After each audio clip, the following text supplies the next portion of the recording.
نحمده ونصلي ونسلم على رسوله الكريم أما بعد فأعوذ بالله من الشيطان الرجيم بسم الله الرحمن الرحيم ورفعنا لك ذكرك صدق الله العظيم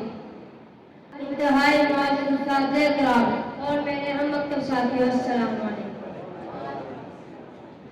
آج میں جس عنوان پر رد کرنے جا رہا ہوں وہ ہے مقام دار۔ ہو جو توفیق تو بس نعت پیغمبر لکھوں، ہو جو توفیق تو بس نعت پیغمبر لکھوں، کوئی حرف اور نہ اس سلسلے سے باہر لکھوں۔ عظیم آقا کی مدح سرائی پر رحمت ہے،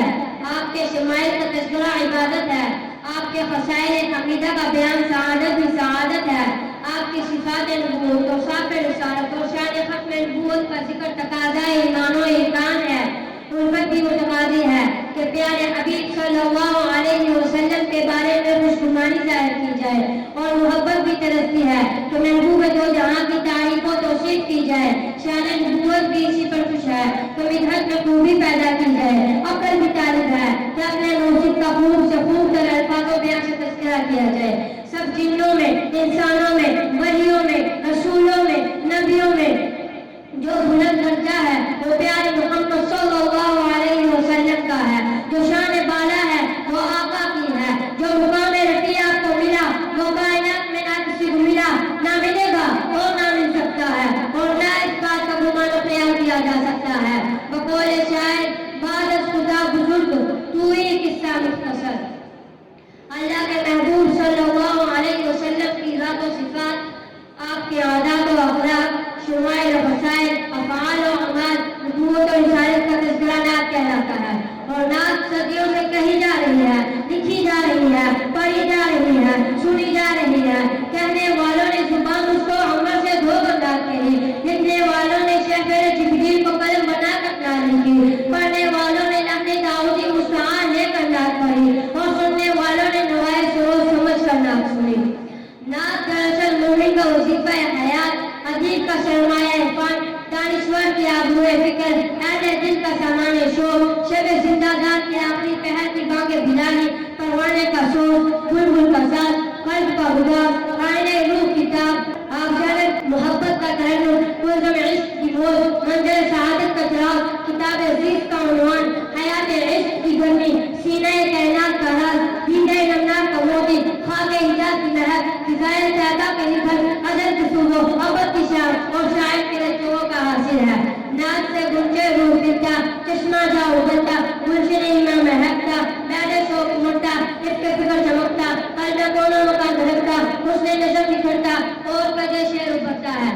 نعت سے دماغ روشنی، قلب پاکیزگی، افکار تازگی، خیالات توانائی، الفاظ رنگینی اور لہجے رعنائی پاتے ہیں۔ نعت مضمون کو عزت، عنوان کو شہرت، اسلوب کو قدرت، بیان کو وسعت اور کلام کو قوت عطا کرتی ہے۔ نعت تخیل کے نازک عابدینے، عشق کے بے بہا خزینے، حرف و لفظ کے رواد و سفینے اور اظہار و بیان کے خوبصورت کرینے کا دوسرا نام ہے۔ یوں کہیے کہ انسانی ذہانت جب عروج پر پہنچتی ہے تو وہ نعت بن جاتی ہے، صبح سعادت جب طلوع ہوتی ہے تو نعت بن جاتی ہے، اسلامی ثقافت جب ثمربار ہوتی ہے تو نعت بن جاتی ہے، خفیہ قسمت جب جاگ اٹھتی ہے تو نعت بن جاتی ہے، فکری صداقت جب نصیب ہوتی ہے تو نعت بن جاتی ہے، قلب صادق جب موت بن کر کروٹ لیتی ہے تو نعت بن جاتی ہے اور شاعری پیدل جب ابتدا میں کرتی ہے تو نعت بن جاتی ہے۔ باہر کیا نعت کا موضوع تو وہ حکایت لذیذ ہے جو دراز کر بھی ہو تو مختصر لگتا ہے اور بتکرار بھی ہو تو ایک بار محسوس ہوتا ہے۔ جس طرح ہر دور میں زاویے اور لہجے بدل بدل کر نعت کہیں گے، کہیں لگے تغزل ہوا، کہیں حسن نظم نکلا، کہیں مسدس کا کالم میں اتری